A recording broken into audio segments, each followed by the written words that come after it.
The sun hung high over New York City, its light painting the towering buildings in golden hues.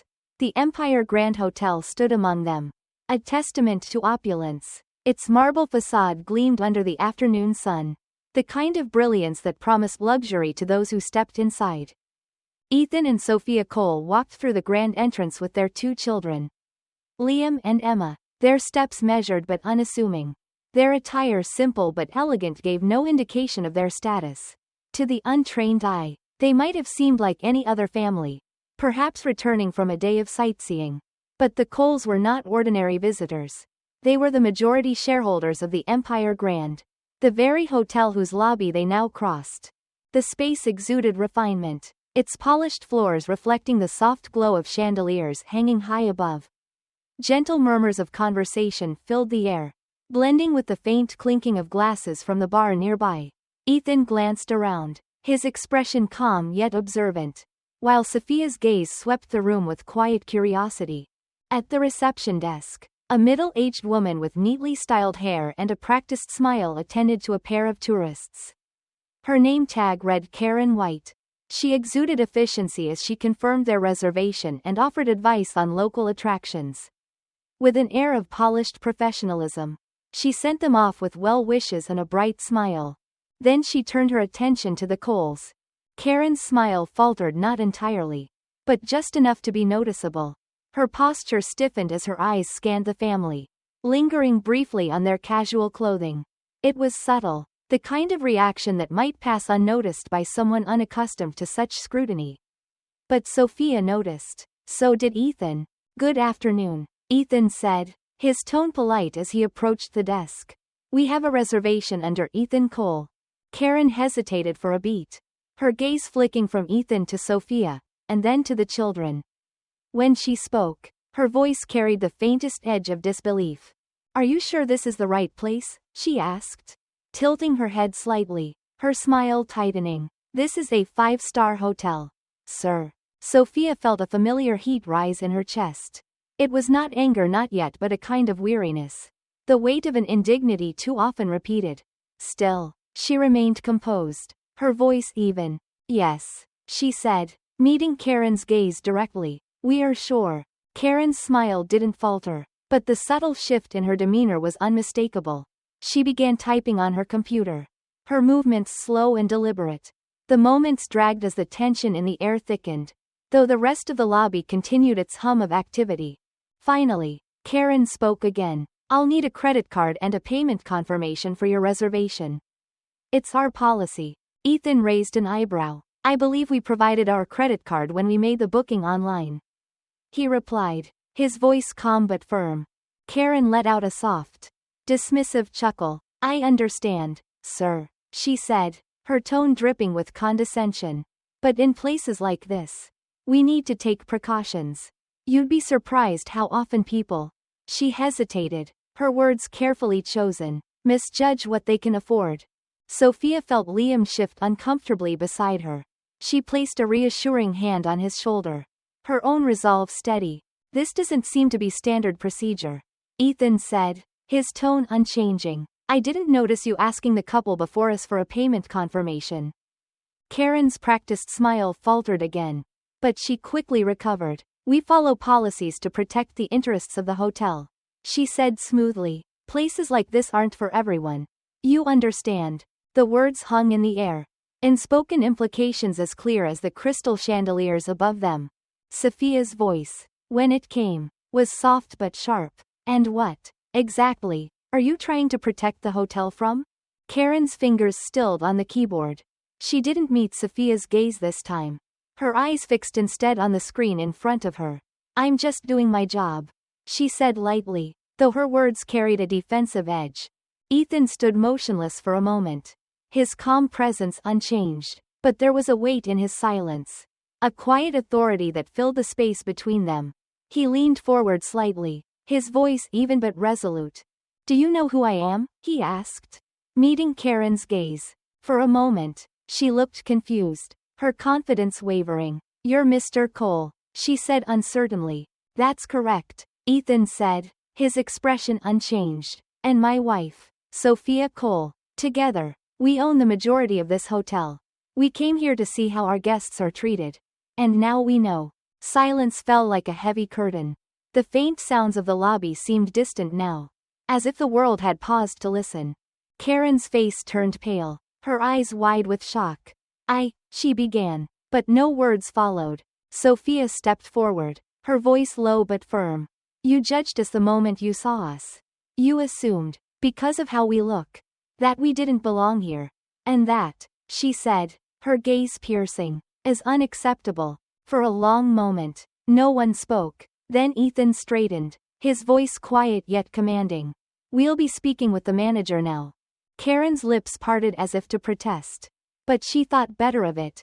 Her eyes darted nervously as she mumbled an apology. But the damage had been done. As the Coles stood there, the weight of the moment settled over them, not a triumph, but a reminder of the long road still ahead. This was not just about them, or this hotel, but a larger truth etched into the world around them. And they were determined to change it. The air in the lobby of the Empire Grand Hotel remained crisp and cool. Yet for the Cole family, an invisible weight seemed to press down on them. The grandeur of the polished floors and glittering chandeliers now felt distant. A backdrop to something more familiar yet infinitely more disheartening, the quiet burden of being unwelcome. Ethan Cole stood at the counter, his posture steady, his expression composed. His children, Liam and Emma, stood beside him, their curious eyes darting between their parents and the receptionist. Karen White, Sophia, ever the calm anchor, placed a reassuring hand on Emma's shoulder, the silent gesture speaking volumes. Karen, on the other hand, seemed to embody an entirely different kind of poise. Her movements were measured but slow, deliberate to the point of irritation. Her fingers tapped against the keyboard with a faint rhythm, punctuated by an occasional sigh. It was the kind of demeanor that didn't scream disdain but hinted at it, a subtle art of dismissal perfected over time. Ethan glanced at Sophia, who returned his look with a subtle nod. The unspoken understanding between them was built over years of facing similar moments, where words weren't always necessary but action was. We've stayed at properties like this many times, Ethan said, his tone even. I don't recall this level of scrutiny during check-in before. Karen's lips twitched into something resembling a smile, though it lacked warmth. As I said, sir, it's just protocol. Certain measures are in place to ensure everything runs smoothly. Sophia's voice entered the conversation, soft but clear. And those measures only apply to certain guests. Is that right? Karen's eyes flicked toward Sophia, the faintest hint of irritation breaking through her mask. Ma'am, she began, her tone bordering on condescension. We have policies. It's nothing personal. But it was personal, that much was clear. Liam, standing a few steps behind, shifted uncomfortably. At 16, he wasn't a stranger to these moments. But their frequency never dulled their sting. He had seen his parents handle these situations with grace time and time again. But this was different. This was their hotel, their space. And still, they were being treated like intruders. He leaned toward Sophia, his voice barely above a whisper. Why doesn't she just do her job? Sophia squeezed his arm gently, a silent reminder to remain calm. Sometimes, she said quietly, people let their assumptions guide their actions. It's not about us, it's about them. Karen continued typing, her demeanor unchanging. Occasionally, she would glance up, the briefest flicker of discomfort crossing her face when her gaze met Ethan's. He remained steady, patient, but his silence carried a weight that made her fumble slightly with the keyboard. Finally, Karen looked up, her forced smile returning. I'll still need that credit card and an advance payment confirmation, she said, her tone unyielding. Ethan tilted his head slightly, studying her. We've already explained that everything was provided during the online booking process, he said. You can see that in the system, can't you? Karen hesitated, her hands hovering over the keyboard. Perhaps, she said slowly, but sometimes things can get overlooked. It's always better to be safe. Safe. The word lingered in the air, carrying implications far heavier than Karen likely intended, or perhaps exactly as she intended. Sophia's patience began to fray, though her composure didn't waver. She stepped forward slightly, her voice soft but firm. What exactly do you think we're here to do? Ms. White? Karen blinked, caught off guard by the question. I'm not sure what you mean. Ma'am, you're implying, Sophia continued, that we've come to this hotel under false pretenses. That we can't afford to be here. That we don't belong. Her words were measured, each syllable deliberate. And yet, here we are. Karen's face flushed, though she quickly masked it with another tight smile. Ma'am, I didn't mean anything by it. She said quickly, I'm just doing my job. Ethan stepped forward, his calm presence drawing Karen's gaze back to him. Your job, he said slowly, is to ensure every guest feels welcome. Isn't that right? Karen nodded, though she didn't look convinced. Then perhaps, Ethan continued, his voice steady but pointed. It's time to reflect on whether you're doing that job as well as you think you are. For a moment, Karen said nothing. The faint hum of conversation in the lobby seemed louder in the silence that followed. As if the entire room was holding its breath. Sophia took a step back, her gaze still fixed on Karen. Liam and Emma stood close, their youthful faces quietly observing the exchange. To them, this was another lesson. One not taught in classrooms but in moments like these, moments where dignity and composure became tools of quiet resistance. Finally, Karen broke the silence. Let me see what I can do, she said, her tone softer now, though the effort to maintain her authority was evident. Ethan gave a slight nod but said nothing further. As Karen returned to her computer, her fingers moving with newfound urgency, the Cole family stood together. United not just by blood but by the shared understanding of what it meant to exist in a world that often saw them as less. The check-in process dragged on. But the moment had already passed. The tension remained, unspoken yet palpable. For the Coles, it was another chapter in a story they knew all too well, one of quiet defiance in the face of assumptions. A reminder that even the most polished facades couldn't hide the cracks beneath. As they finally received their room keys and headed toward the elevator, Ethan glanced at Sophia, his voice low. This is why we came, he said. Sophia nodded, her expression resolute. And it's why we stay.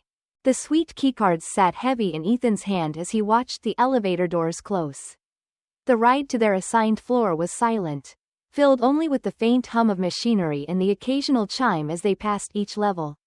Liam and Emma stood on either side of their parents, their youthful energy subdued by the weight of the encounter downstairs. Sophia leaned lightly against the elevator wall, her calm exterior intact, though her thoughts raced. She had always admired Ethan's ability to remain steady in moments like these. He could wield silence like a blade, its precision sharper than anger. Yet, she knew the silence came at a cost, one she shared with him. As the family stepped out onto their floor, the hallway was a stark contrast to the tension below. It was quiet, almost serene, with plush carpeting that muted their steps.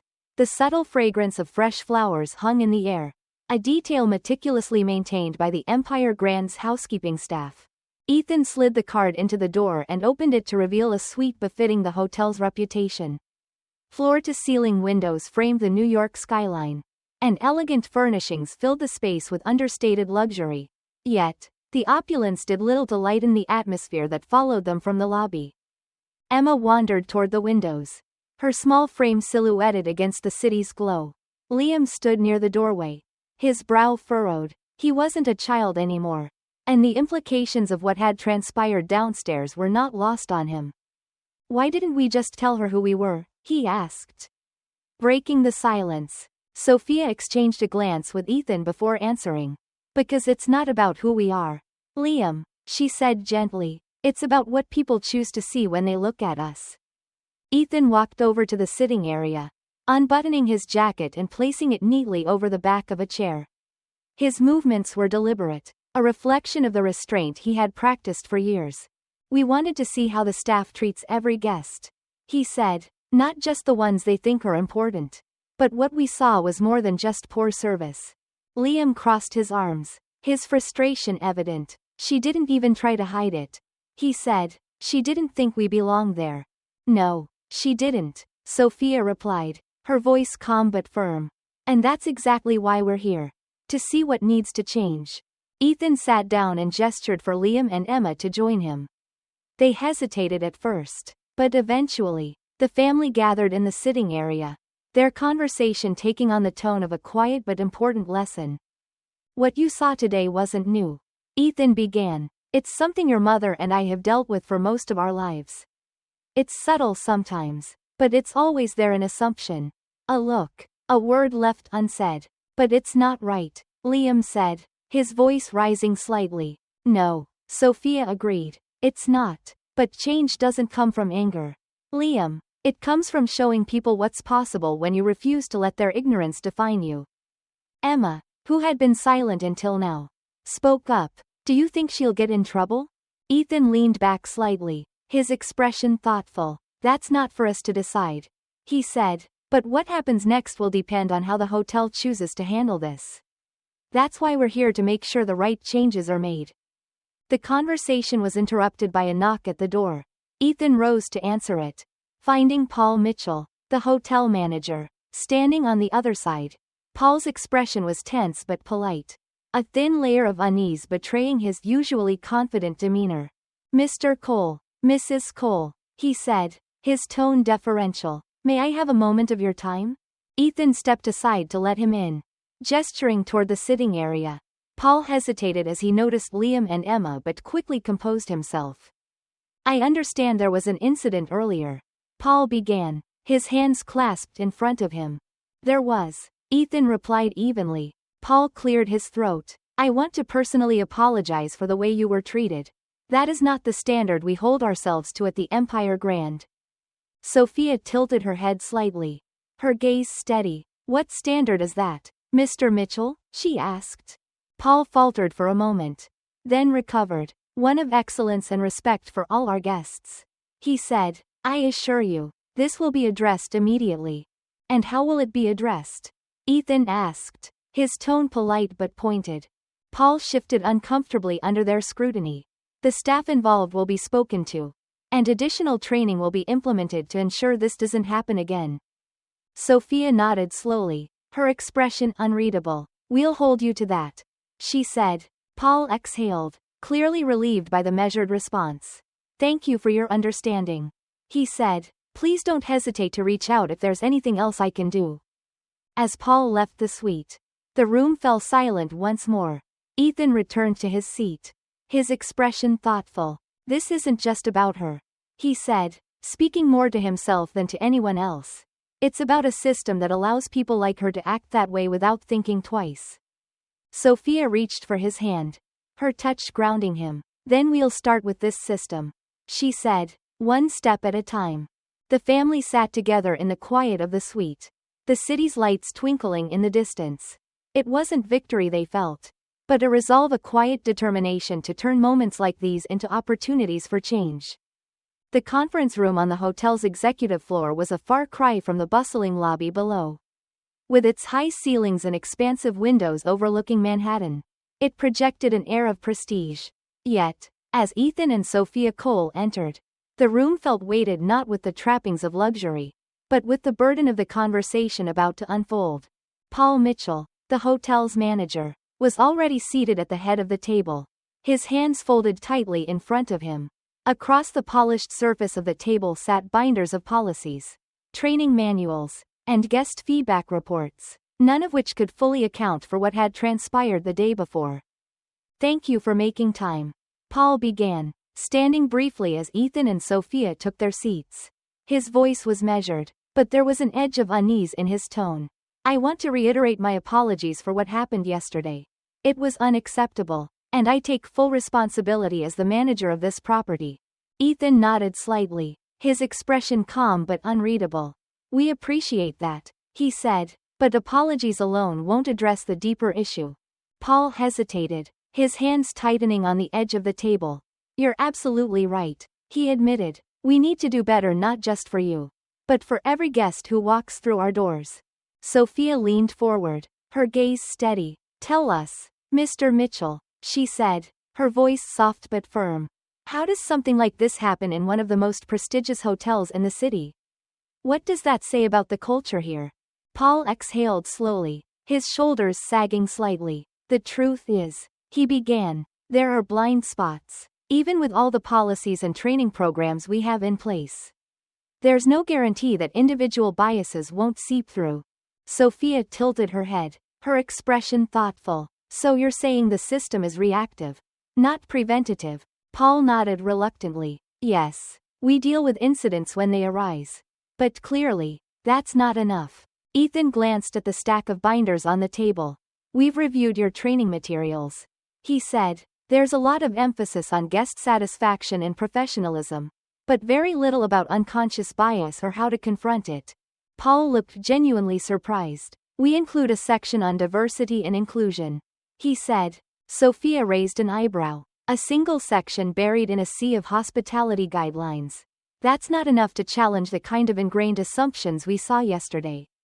Paul's face reddened slightly, but he didn't argue. Instead, he opened one of the binders, flipping through the pages. You're right, he said finally. We've treated it as a box to check, rather than a mindset to instill. Ethan leaned back in his chair, his hands clasped loosely in his lap. It's not just your staff who need to be retrained, Mr. Mitchell. It's the culture of this hotel, maybe even the industry itself. People like Karen aren't born with these biases. They're shaped by the environments they live and work in. Paul looked up, his expression thoughtful. What would you suggest? Sophia exchanged a glance with Ethan before answering. First, a comprehensive overhaul of your training program, she said. Not just a one-time seminar, but ongoing education that addresses implicit bias and emphasizes the importance of equity. And it has to start at the top, Ethan added. If managers and supervisors don't embody these values, the staff won't take it seriously. Paul nodded, taking notes as they spoke. What else? He asked.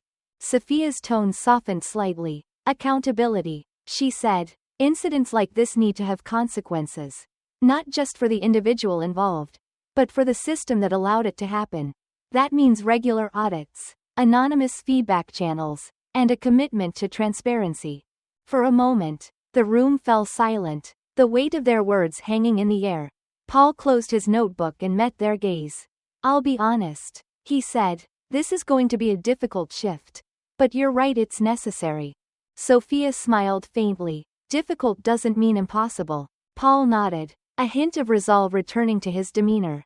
Then let's get started, he said. Later that afternoon, Ethan and Sophia walked through the hotel together, observing the staff as they went about their work. The atmosphere felt different now, not because of the confrontation, but because of the potential for change that it had sparked. Do you think they'll follow through?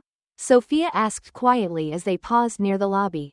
Ethan looked out over the bustling space, where guests checked in and bellhops moved luggage with practiced ease. I think they'll try, he said, but this isn't something that can be fixed overnight. It's a long road. Sophia nodded, her gaze steady. Then we'll walk it with them. As they turned to head back to their suite, they passed Karen White, the receptionist from the day before. She stood at her desk, her expression subdued, her movements more reserved than they had been. She glanced up as they walked by, her face a mix of shame and something else, perhaps realization. Sophia met her gaze briefly, offering a small, polite nod. It wasn't forgiveness, but it was a beginning. The Empire Grand Hotel had been a symbol of luxury for decades. Now, it had the chance to be something more, a place where the promise of excellence extended to everyone. Not just those who fit a certain image. For Ethan and Sophia, it was a step in the right direction, though they knew there were many more steps to take. As they entered the elevator, Ethan glanced at Sophia, his voice quiet but resolute. This is where change starts, he said. And where it continues, Sophia replied, her voice steady. The doors closed, carrying them upward, toward the work that still lay ahead. The employee lounge at the Empire Grand Hotel was quieter than usual. Karen White sat at a small table near the corner, her hands wrapped around a disposable coffee cup that had long gone cold. She stared at the tabletop, her thoughts racing as echoes of the previous day replayed in her mind. It wasn't the first time Karen had been reprimanded for her behavior. But this time felt different. This wasn't a dissatisfied guest leaving a sharp comment in a survey or a colleague pointing out a minor oversight. This time, she had been called out by the owners of the hotel, a family she had dismissed without a second thought. The weight of it lingered. Karen had always prided herself on being efficient, on maintaining professionalism. She knew the policies, the procedures, the unspoken rules that came with working in a place like this. But now, she found herself questioning whether those rules, some written, some implied, had shaped her into someone she no longer recognized. Karen? The voice startled her, and she looked up to see Linda, a longtime colleague and one of the senior housekeepers. Linda had always been kind. The sort of person who remembered everyone's birthday and brought in homemade cookies during the holidays. Now, her warm expression was tinged with concern. "Are you okay?" Linda asked, pulling out a chair and sitting across from her. Karen hesitated, then shrugged. "I'm fine," she said, though her voice lacked conviction. Linda studied her for a moment before speaking. "Word gets around, you know," she said gently, "about what happened yesterday." Karen flinched. "It wasn't," she stopped herself, unsure of how to finish the sentence. Linda tilted her head slightly. "It wasn't what? Your fault?" Karen bristled at the question but didn't respond. "I've worked here a long time," Linda continued, her tone calm but firm. "Long enough to know how things are. People make assumptions about who belongs and who doesn't. Sometimes it's obvious. Most of the time, it's not. But it's always there." Karen looked down at her coffee cup, her grip tightening. "I was just doing my job," she said quietly. "And what does your job ask of you?" Linda asked. "To treat every guest with respect? Or to decide who's worth respecting?" The question landed heavily, and Karen felt a pang of defensiveness rise in her chest. "I didn't mean anything by it," she said. "It's not like I told them they couldn't stay." "No," Linda agreed, her voice softening. "But you made it clear you didn't think they belonged. And that matters, Karen. It matters more than you realize." The words stung, not because they were harsh, but because they were true.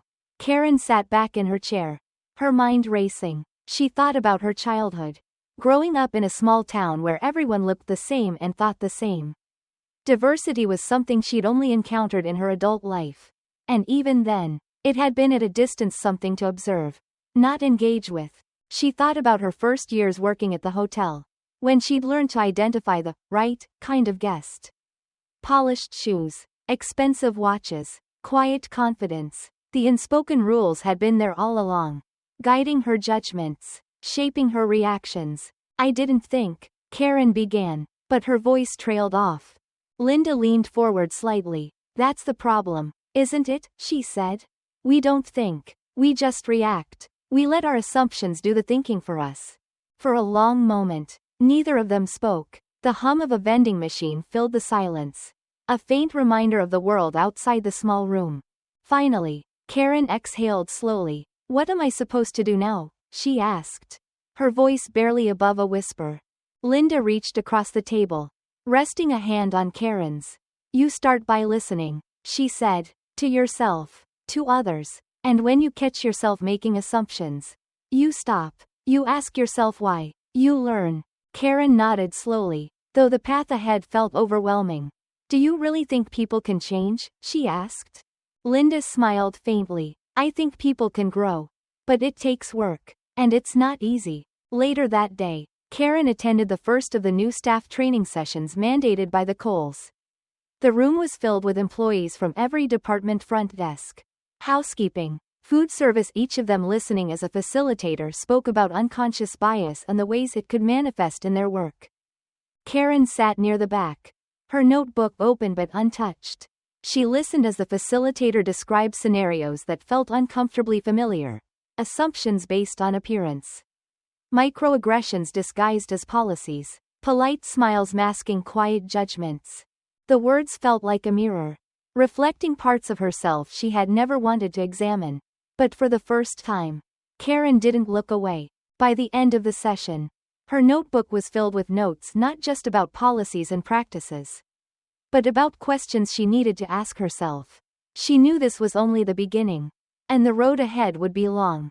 As she left the room, Karen passed Sophia Cole in the hallway. Their eyes met briefly, and Sophia offered her a small, polite nod. It wasn't forgiveness, but it felt like an acknowledgement, a quiet recognition of the effort it would take to move forward. For Karen, That moment marked the start of something new, not redemption, perhaps, but the possibility of growth. And for the Empire Grand Hotel, it was a step closer to becoming the place it had always aspired to be, a place where excellence wasn't reserved for a select few, but extended to all. The meeting room was filled with the quiet murmur of employees settling into their seats. This wasn't the first training session at the Empire Grand Hotel, but it felt different. There was an air of anticipation, a collective understanding that this wasn't just a procedural meeting. Something deeper was at stake. Sophia Cole stood at the front of the room, her presence calm yet commanding. She wasn't there as an owner imposing authority, but as someone who understood the weight of what needed to be said. Beside her was the facilitator, a specialist in diversity training, whose neutral demeanor set the tone for the conversation ahead. "Thank you all for being here," Sophia began, her voice steady. "This isn't an easy topic, and I want to acknowledge that. Conversations about bias, especially the kind that hides in the cracks of our everyday actions, can be uncomfortable, but discomfort is where growth begins."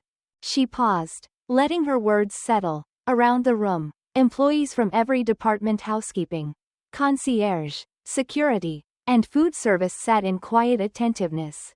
The facilitator took over, starting with a simple exercise. On the screen behind them, a series of photographs appeared, each one showing a different person. The employees were asked to write down their first impressions, no names, no context, just their gut reactions. When the exercise was over, the facilitator revealed the stories behind the faces. A woman in a business suit was a single mother working 3 jobs. A young man with tattoos owned a successful tech company. A casually dressed older man was a retired professor.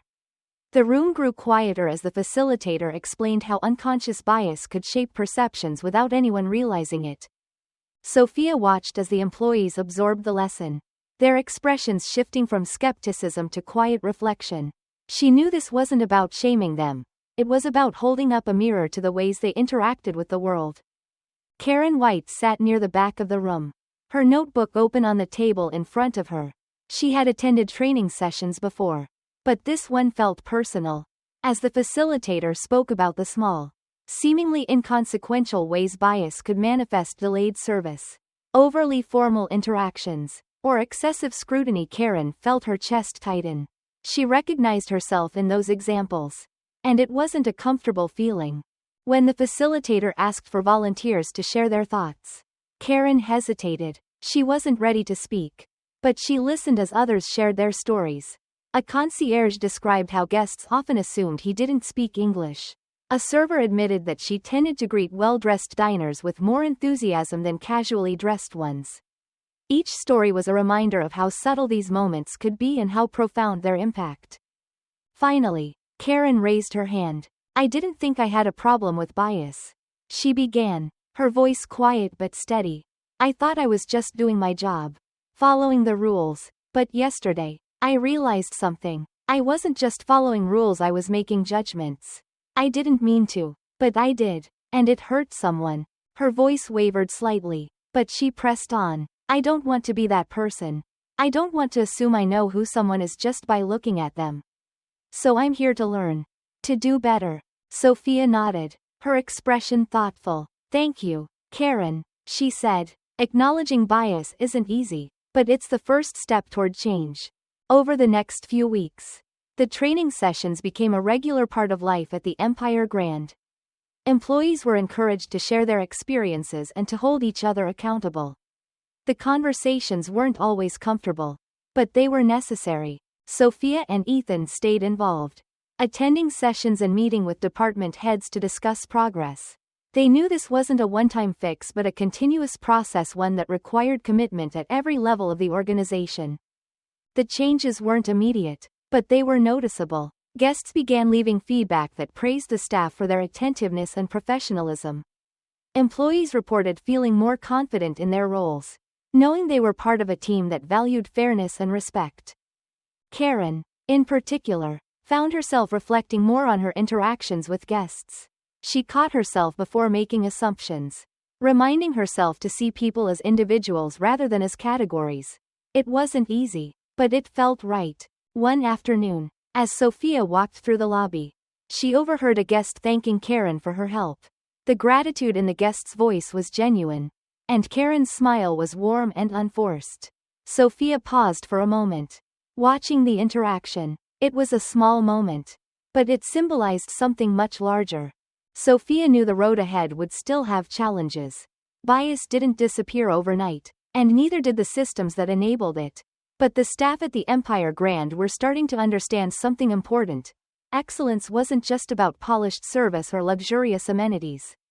It was about treating every person with dignity.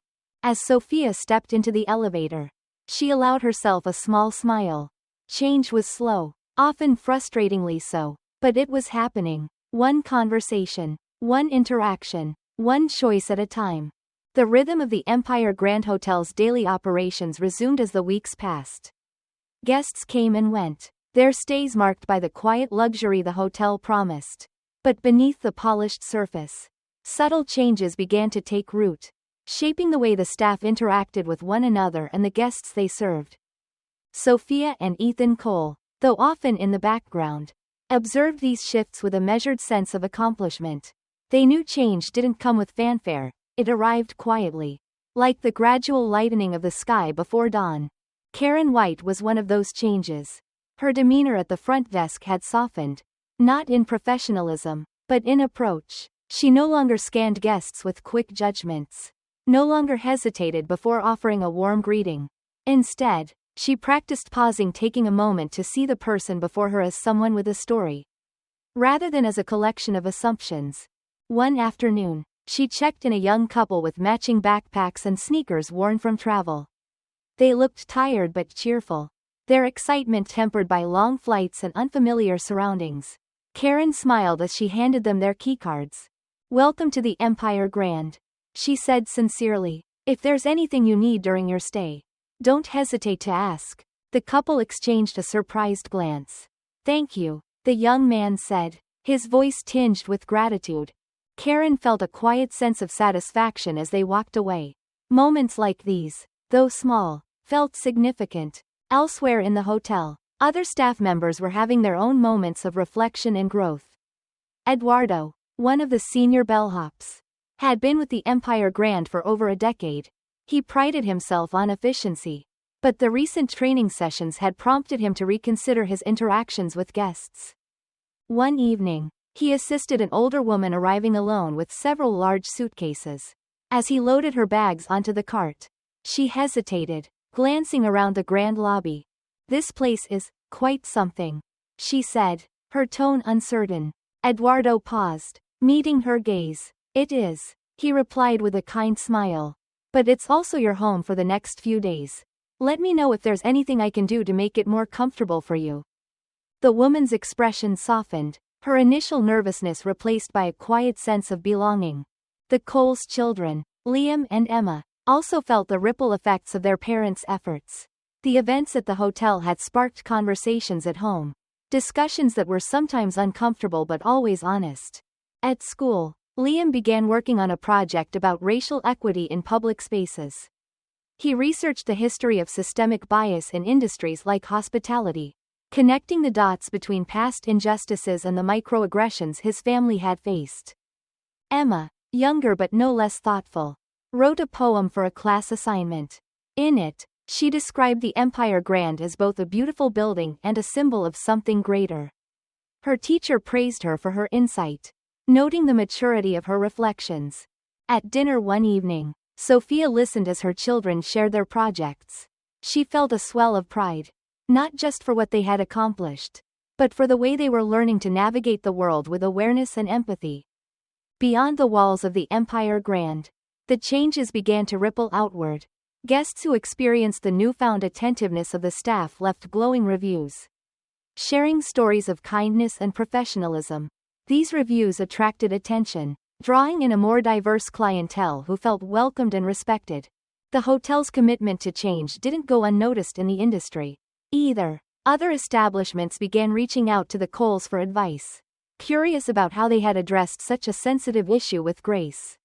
Sophia and Ethan agreed to speak at an upcoming hospitality conference, sharing their journey and encouraging others to examine their own practices. In the quiet moments, though, Sophia and Ethan reflected on how much work remained.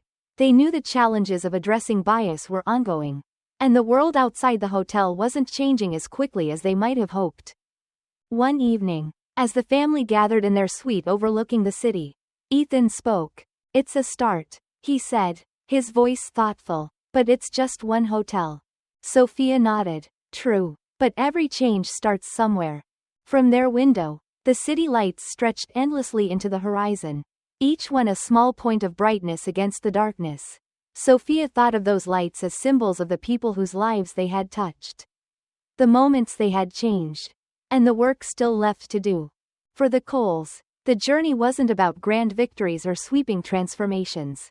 It was about the quiet, steady work of planting seeds that would take root in unexpected places, growing into something stronger, something lasting. The air in the Empire Grand Hotel felt different on the morning of its relaunch. Though the building remained the same, a towering monument to luxury and refinement, something intangible had shifted. A renewed sense of purpose hummed through its corridors, carried by the quiet resolve of its staff. In the lobby, Ethan and Sophia Cole stood side by side, watching the morning's activity unfold. Bellhops moved swiftly yet calmly, their interactions with guests marked by a newfound attentiveness. The reception desk, once a source of tension, was now a space of welcome. Karen White was there, her smile genuine as she greeted a couple arriving with their young daughter. "It's subtle," Ethan said, breaking the silence. Sophia glanced at him, her expression thoughtful. "That's how change always starts," she replied. They had decided against a grand ceremony or public announcement for the relaunch. Instead, they focused on the small, everyday moments, the ones that carried the true weight of transformation. Later that day, Sophia sat in one of the hotel's meeting rooms with a group of staff members from various departments. It was an informal gathering, meant to foster open dialogue about their experiences since the changes had been implemented. A young server from the restaurant spoke first. "At first, I didn't think the training would make much of a difference," she admitted, her voice hesitant. "But then I started noticing things like how I used to assume certain guests wouldn't tip well based on how they dressed. I catch myself now. I try to treat everyone the same." Eduardo, the senior bellhop, nodded in agreement. "It's the little things," he said, asking people how their day is going, making eye contact. "Those moments matter more than I realized." Sophia listened intently, her heart swelling with quiet pride. The conversation wasn't about perfection, it was about progress. In the meantime, Ethan met with Paul Mitchell in his office. The manager's demeanor was more relaxed than it had been weeks earlier, though a hint of humility still lingered. "We've come a long way," Paul said, gesturing to a stack of guest feedback forms on his desk. "The reviews have been overwhelmingly positive. People notice the difference." Ethan nodded but didn't let the moment linger in complacency. "That's good," he said, "but the real test will be keeping it up. Change isn't a one-time effort." Paul leaned back in his chair, his expression thoughtful. "You're right," he said. "We need to make sure this becomes part of who we are, not just what we do." As the day turned to evening, the Coles gathered in the presidential suite with their children. The suite, with its panoramic views of the city, felt both expansive and intimate, a perfect reflection of the journey they had undertaken as a family. Liam and Emma sat by the window, their voices low as they shared stories from school. Liam's project on racial equity had sparked conversations among his classmates, while Emma's poem had been featured in the school newsletter. "You've both grown so much," Sophia said, her voice filled with quiet admiration. Liam looked up, a thoughtful expression on his face. "We learned it from you," he said simply. Ethan smiled, his hand resting lightly on Sophia's. "And you'll keep learning," he said. "The world doesn't change all at once, but every step you take matters." The family fell into a comfortable silence, the glow of the city lights reflecting off the windows. For a moment, they simply sat together, the weight of their journey balanced by the promise of what lay ahead. Downstairs, the hotel's lobby was alive with its usual energy, but now it felt different. Guests of all backgrounds moved through the space, their experiences shaped not by assumptions but by genuine hospitality. Karen White stood at the front desk, Her posture relaxed as she checked in an older couple. As they thanked her and walked away, she caught sight of Sophia passing through the lobby. "Mrs. Cole," Karen called out, her voice steady. Sophia turned, her expression warm but measured. "Yes?" Karen hesitated for a moment, then spoke. "I just wanted to say, thank you, for giving me the chance to do better." Sophia's smile deepened slightly, her eyes soft with understanding. "It's not about chances," she said. "It's about choices. And you've made the right ones." Karen nodded, her chest swelling with a quiet sense of pride. As the night deepened, the Empire Grand Hotel stood as it always had, a beacon of luxury in the heart of the city. But now, it carried something more. It was a place of quiet transformation, where small moments built bridges and every interaction carried the potential to inspire change. For the Coles, the work was far from over. But as they looked out over the city from their suite, they felt something they hadn't allowed themselves in a long time: hope. And for the first time, that hope felt well earned.